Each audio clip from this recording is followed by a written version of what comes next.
welcome to today's video. Today we're going to be talking about pixie frogs because someone requested I do a pixie frog video, and I just checked and the last pixie frog video I made was 2 years ago. So it is time for an update.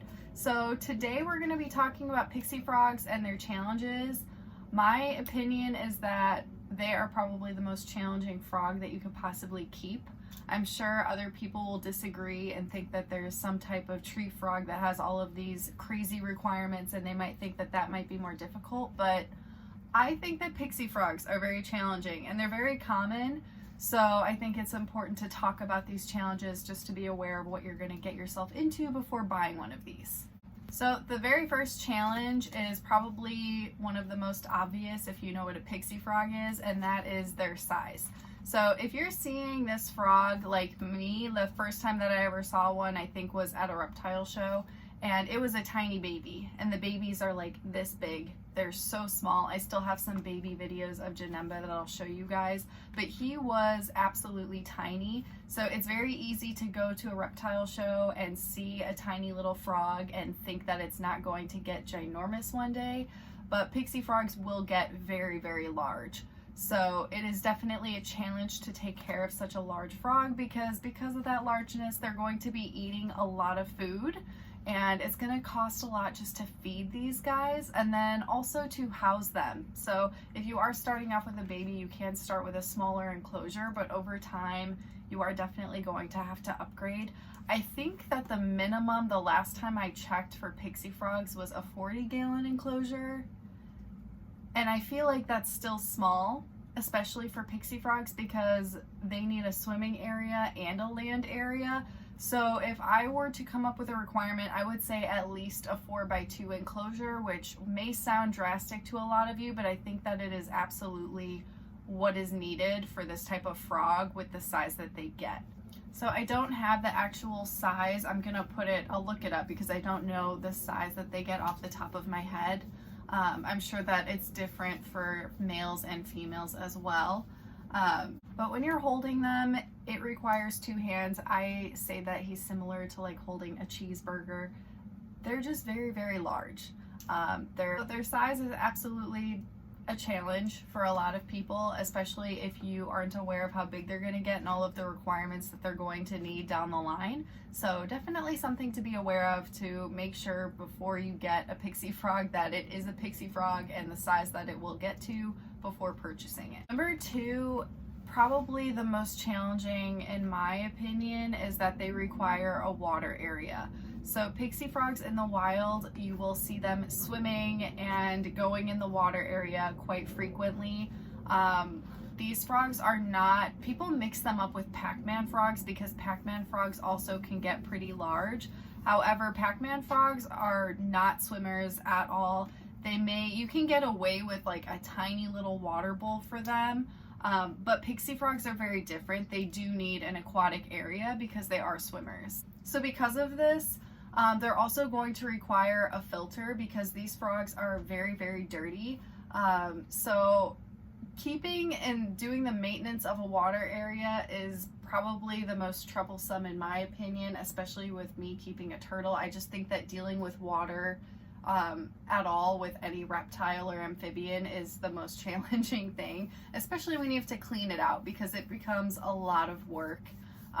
So it's definitely much more difficult to take care of a pixie frog than a Pac-Man frog, so you got to make sure that you're not mixing the two up. But the water area is a requirement. You can't get away with just giving them a dirt enclosure and a little water bowl. They're going to need more water than that. Which brings me to number 3, and that is that these frogs are just very dirty. Especially because of the water area, you will notice that they get the water area dirty very quickly. I recommend if you're feeding them to feed them outside of the enclosure. I actually use a little tub, said tub right here, and I stick Janemba in that and feed him and then put him back in his water area. That helps to keep things cleaner. These frogs have ginormous poops. They're big frogs and they're gonna have big poops as well. So if they're pooping in the water bowl, that's another reason why I think it's very important to have a filtered water area for these guys. It will help but you're eventually going to have to just clean the whole thing out, and it's going to be a huge project. So they're just very dirty and have a lot of maintenance when it comes to cleaning up after them, especially with that larger water area. Number 4 is that these guys have really big teeth. A lot of people don't expect that with frogs. They think that they don't have any teeth at all, and when they're eating, they typically stick their tongue out, and their tongue sticks to their food, kind of like a chameleon, but not the same proportion wise, where chameleons can stick them out like super far. The pixie frogs go out maybe like an inch or 2, and then they snag onto the bug and they eat it. But they do have teeth as well, and pixie frogs are known to be eating prey that are like small birds and small mammals in the wild as well. You can feed them rodents here and there as a snack in captivity. These frogs will eat anything that you give them, and they're going to use those teeth to do it. But it's something to be aware of, because you don't want to ever be getting bitten by those teeth. It's really funny because there's only 2 teeth. I'll try really hard to show you guys like a slowed down version of him eating so you can see his 2 teeth. But they do need it for eating, but it is something that you don't want to get bitten by, so it's something to be aware of before getting one. Number 5 is the most scary thing for me, and it does have to do with those teeth, and that is their food aggression.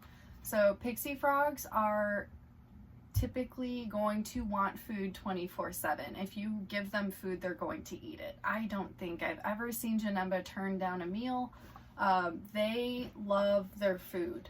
But it also makes them very aggressive. Even Janemba as a baby, he was just like lunging at me. It's just a giant mouth with these 2 big teeth just lunging at you, trying to eat you or anything. They just want to eat. That is like their sole reason for existing.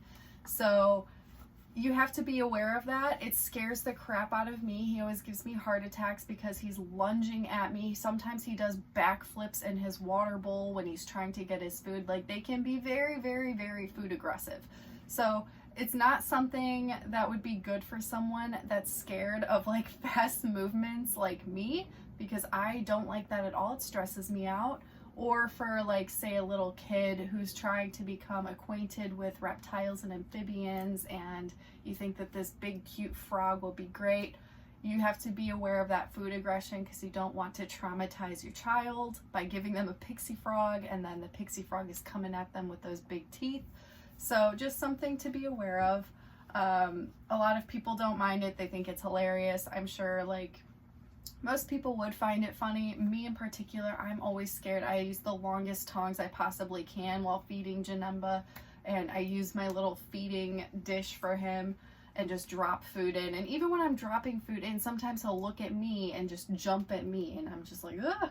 So that's just another one of their challenges. I'm sure it's not even a challenge for some people and they don't mind it, but for me it's a challenge. Number 6 is not really a challenge. I just wanted to mention it. It's pretty obvious with most amphibians or frogs in general. They aren't really a handleable species. You can handle them if you need to, but pixie frogs in particular are just kind of difficult to handle just because of their awkward size.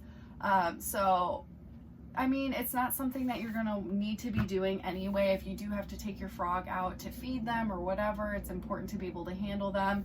But it's not something I would recommend doing like at your leisure just to spend time with them. It's not something that they're gonna enjoy. And frogs in general, they have sensitive skin, so if you have like oils or anything weird or chemicals on your hands somehow and you go to grab your frog, it can really irritate their skin. So it's best to leave amphibians alone, or if you do have to handle them, make sure your hands are wet. Most of the time with Janemba, he's in his water bowl, so I have to get my hands wet to get him out anyway, so it kind of works out. Other than that, you can use gloves to protect the frog's skin if you're going to be handling them, but just be aware it's kind of difficult to pick up like a cheeseburger type frog out of an enclosure sometimes, and especially if they're trying to jump out of your hands and they're all slimy and they're just big. So the bigness really makes it a little bit more difficult when trying to handle them, and it's not something that I would recommend doing often with this species. So I hope that this video brought some more insight to keeping pixie frogs. They are amazing frogs. They have a lot of personality. They're really beautiful frogs too. I feel like people don't notice how gorgeous they are. They really have really pretty coloring, especially under their chin. It's like bright yellow and orange. They're just a really, really cool species. They have these really big, bright, beautiful eyes, and they're very intelligent. You can just tell that there's an awareness to them in the moment, and they're just really fun to keep. A little scary, but definitely worth it. So make sure you do your research before getting one, of course, but hopefully this brought some more insight to what it's like keeping them and some of their biggest challenges. Let me know if you guys have any questions, and I will see you guys in the next one.